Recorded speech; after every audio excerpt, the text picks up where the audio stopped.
నమస్తే, welcome to Y news. Kakinada జిల్లా కోటనందూరు మండలం బొద్దవరంలో ప్రభుత్వ విప్ శ్రీమతి యనమల దివ్య నిర్వహించిన ప్రజా దర్బార్కు విశేష స్పందన లభించింది. సీనియర్ నేత గాడి రాజబాబు ఆధ్వర్యంలో ఇక్కడ జరిగిన ప్రజా దర్బార్కు మరో సీనియర్ నేత యనమల రాజేష్తో కలిసి హాజరైన ఎమ్మెల్యే యనమల దివ్య ప్రజల సమస్యల్ని అడిగి తెలుసుకున్నారు. ప్రజా వినతులు స్వీకరించిన ఆమె చాలా సమస్యల్ని అక్కడికక్కడే పరిష్కరించారు. మిగతా సమస్యల్ని పరిష్కరించాలని ఎమ్మెల్యే అధికారులను ఆదేశించారు. ఎన్నికల ముందు మీ ఇంటికి వచ్చాను, మీ బిడ్డగా ఆశీర్వదించారు, భారీ మెజారిటీతో గెలిపించారు. ఎమ్మెల్యే హోదాలో మీ సమస్యలను పరిష్కరించే బాధ్యతలను భుజాన వేసుకుని మీ సమస్యలకు పరిష్కార మార్గం చూపించేందుకు మీ ఊరికి వచ్చానని ప్రభుత్వ విప్ శ్రీమతి యనమల దివ్య అన్నారు. కోటనందూరు మండలం బొద్దవరంలో సీనియర్ నేత గాడి రాజబాబు పర్యవేక్షణలో మండల టీడీపీ అధ్యక్షుడు పోతల సూరిబాబు అధ్యక్షతన ప్రజా దర్బార్ జరిగింది. సీనియర్ నేత యనమల రాజేష్తో కలిసి ముఖ్య అతిథిగా విచ్చేసిన ఎమ్మెల్యే శ్రీమతి యనమల దివ్యకు గ్రామస్తులు బ్రహ్మరథం పట్టారు. అనంతరం మండల అధికారులతో కలిసి నిర్వహించిన ప్రజా దర్బార్కు విశేష స్పందన లభించింది. ప్రజల సమస్యలను అడిగి తెలుసుకున్నారు. వినతులు స్వీకరించిన ఆమె చాలా వాటిని అక్కడికక్కడే పరిష్కరించారు. ఈ సందర్భంగా ఎమ్మెల్యే శ్రీమతి యనమల దివ్య మాట్లాడుతూ తన హయంలో బొద్దవరంలో 55 లక్షలతో సిమెంట్ రోడ్ల నిర్మాణం పూర్తి చేశామని, రెండవ ఫేజ్లో డ్రైన్లకు ప్రాధాన్యత ఇస్తామని, శ్మశాన వాటిక అభివృద్ధి ఖచ్చితంగా నిధులు ఇప్పిస్తానని హామీ ఇచ్చారు. నాన్నగారి హయాంలో శాంతియుత సుపరిపాలన అందించారని, అదే స్ఫూర్తితో ఇప్పుడు కూడా ప్రజలకు జవాబుదారీతనంతో కూడిన సుపరిపాలన అందిస్తున్నామని ఆమె అన్నారు. అనంతరం స్వచ్ఛ రథాన్ని ప్రారంభించిన ఎమ్మెల్యే మండలానికి చెందిన 8 మంది లబ్ధిదారులకు 8,50,000 రూపాయల చెక్కును అందజేశారు. ఈ కార్యక్రమంలో సీనియర్ నేతలు పెంటకోట భాస్కర్ సత్యనారాయణ, డాక్టర్ వెలగా వెంకటకృష్ణారావు, గుర్లే అచ్చియనాయుడు, దంతులూరి చిరంజీవిరాజు, స్థానిక నాయకులు కేంటెన్ నాయుడు, వేగి గోపీనాథ్, గడ్డం కొండయ్య నాయుడు, మల్లా వీరబాబు, సూరిశెట్టి అభిషేక్, కె గణేష్, డి గోవిందు, ఎన్ శ్రీను, జి సత్యనారాయణ, వేగి నూకరాజు, నందిక దేవత, ఆడారి వెంకటరమణమూర్తి, వై లక్ష్మాజీ తదితరులు పాల్గొన్నారు. కార్యకర్తలందరికీ కూడా మా నమస్కారాలు. ఇవాళ ఇంతెత్తున ఆడవాళ్ళందరూ కూడా నాకు ఘన స్వాగతం పలికినందుకు మీ అందరికీ కూడా నా ప్రత్యేక కృతజ్ఞతలు. అందరూ కూడా హారతి పడాలి. అప్పుడు డోర్ టు డోర్ ఎలా చేశానో ఇప్పుడు కూడా అదే ఫీలింగ్ తోటి మీరందరూ కూడా మళ్ళీ మొదటిసారి చూస్తున్నాను మేడంని అని చెప్పేసి అందరూ కూడా ఇవాళ ముందుకు వచ్చి నాకు ఆశీర్వాదం ఇచ్చినందుకు చాలా సంతోషంగా ఉంది. అందరికీ కూడా మరొకసారి నా ధన్యవాదాలు.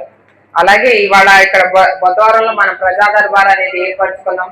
ఇక్కడ మీకు ఏమన్నా ఇబ్బందులు ఉన్నా సరే, ప్రభుత్వం నుంచి రావాల్సినవి ఏమైనా ఉన్నా సరే, డిపార్ట్మెంట్ అందరూ కూడా ఇక్కడే ఉన్నారు కాబట్టి మీరు అందరూ కూడా మీ యొక్క అర్జీ నాకు ఇస్తే నేను డైరెక్ట్ గా కూడా వాళ్ళతో పరిష్కరిస్తాను. మీరు ఎక్కడో తేటకుండా రానవసరం లేదు. మీ గురించి నేను మీ ఊరికి వచ్చాను, మీ సమస్యలు తెలుసుకోవడానికి. తప్పకుండా మీరు అందరూ కూడా ఏవైతే సమస్యలు ఉన్నాయో నాకు ఇస్తే నేను నా వంతు ప్రయత్నం నేను తప్పకుండా చేస్తాను. ఇప్పటి వరకు మన ప్రభుత్వం, మన కూటమి ప్రభుత్వం ఏర్పడి అప్పుడే 2 సంవత్సరాలు, దాదాపు 2 సంవత్సరాలు కావస్తుంది. ఈ 2 సంవత్సరాల్లో కూడా మనం ఎన్నో మంచి కార్యక్రమాలు చేసుకున్నాం. మీ బొద్దవరం గ్రామానికి వస్తే మీకు ఎన్ఆర్జీఎస్ ద్వారా కూడా 55 లక్షలు ఇవ్వడం జరిగింది.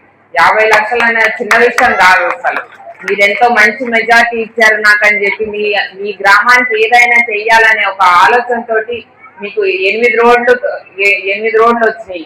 8 రోడ్లు కంప్లీట్ అయిపోయినాయి కదా, 8 రోడ్స్ అయిపోయినాయి 55 లక్షలతోటి. అలాగే త్వరలో డ్రైన్స్ కూడా పెట్టిస్తాం. ఏదైతే శివాలయం దగ్గర కాలువ అని చెప్పారో ఎన్ఆర్జీఎస్ లో పెట్టడానికి అవ్వలేదు. ముఖ్యమంత్రి గారి ఉద్దేశం ముందు రోడ్ రవాణా సరిగ్గా ఉండాలి, ముందు దాని మీద దృష్టి పెట్టండి అని చెప్తే మేము రోడ్స్ టేకప్ చేసాము. తర్వాత ఇప్పుడు నెక్స్ట్ మనకి ఎన్ఆర్జీఎస్ లో డ్రైన్స్ వెసులుబాటు కూడా కల్పిస్తున్నారు కాబట్టి తప్పకుండా డ్రైన్స్ కూడా మీ శివాలయం కాలువ ఏదైతే ఉందో ఫస్ట్ అదే పెట్టిస్తాం మీ అందరి కోసం. అదైన తర్వాత బరియల్ గ్రౌండ్ అని కూడా చెప్పారు మాకు. బరియల్ గ్రౌండ్ కూడా ఫెన్స్ తప్పకుండా మాటిస్తున్నాను. తప్పకుండా ఆ ఫెన్స్ కూడా తప్పకుండా మీకు ఆ బరియల్ గ్రౌండ్ వేయించడం జరుగుతుంది మీ అందరికీ కూడా. అలాగే మన గవర్నమెంట్ ఏర్పడిన దగ్గర నుంచి కూడా మనం ఎన్నో మంచి కార్యక్రమాలు చేసుకుంటున్నాము. కాబట్టి మీరు అందరూ కూడా దృష్టిలో పెట్టుకోవాలా. ఎవరు మమ్మల్ని భయభ్రాంతుల్ని గురి చేస్తున్నారో, ఎవరు మనల్ని ఆదుకుంటున్నారో, మన కష్టాలు ఎవరు తెలుసుకుంటున్నారో అని కూడా మీరు ఈ డిఫరెన్స్ కూడా మీ అందరికి నేను ఎక్కడికి వెళ్ళినా ఇదే చెప్తున్నా. ఒక్కసారి మీరు ఆలోచించండి. గత 10 ఏళ్ళలో మీరు ఎలా ఉన్నారో, ఇప్పుడు ఎలా ఉంటున్నారు, నాన్నగారి హయాంలో మీరు ఎలా ఉన్నారో, ఆ తర్వాత మధ్యలో ఎంత ఇబ్బందులు పడ్డారో మీరంతా కూడా.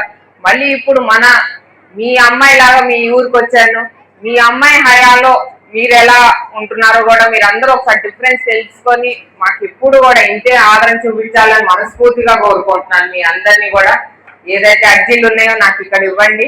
అలాగే పెన్షన్లకు వచ్చేసరికి కొత్త పెన్షన్లు తప్పకుండా మా కూటమి ప్రభుత్వం పేదల ప్రభుత్వం కాబట్టి తప్పకుండా కొత్త పెన్షన్లు అనేవి మేము రిలీజ్ చేస్తాం. అందులో ఏ భయం అక్కర్లేదు. తప్పకుండా రిలీజ్ చేసినప్పుడు అర్హులు ఎవరైతే ఉన్నారో వాళ్ళందరికీ కూడా తప్పకుండా పెట్టిస్తాం. మీ అర్జీ ఏదైతే నా దగ్గరకు వచ్చిందో వాళ్ళందరి పేర్లు కూడా వాళ్ళు ఒకవేళ ఎలిజిబిలిటీ ఉంటే తప్పకుండా వాళ్ళ పేరు ఉంటుంది. అలాగే హౌసింగ్ సైట్స్ కూడా మేము త్వరలో హౌసింగ్ స్కీమ్ అనేది కూడా త్వరలో తీసుకొస్తాం. హౌసింగ్ సైట్స్ ఏదైతే మేము ఎలక్షన్ లో ప్రామిస్ చేస్తున్నామో తప్పకుండా మాట మీద నిలబెట్టే ప్రభుత్వం మా కూటమి ప్రభుత్వం.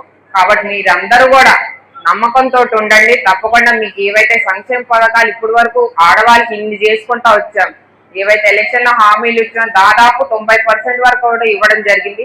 ఇవాళ ప్రభుత్వం ఎన్ని ఇబ్బందుల్లో ఉన్నా సరే పేదవాడికి సంక్షేమం అందించాలనే ఒకే ఒక ఆలోచనతో ఇవాళ ఎన్ని ఇబ్బందులు ఉన్నా సరే ప్రతి సంక్షేమ పథకం కూడా ఇంత సక్సెస్ఫుల్ గా మేము నిర్వహిస్తున్నాం. కాబట్టి కొంచెం ఓపిక పట్టండి. మీ అందరికీ కూడా కొత్త పెన్షన్లు అలాగే ఇళ్ల స్థలాల కేటాయింపులు కూడా త్వరలోనే చేపడతాం. మీ అందరికీ కూడా మీ ఇంత ఆదరణ ఇంత అభిమానం మీరందరూ కూడా కూటమి ప్రభుత్వంతో చూపించండి.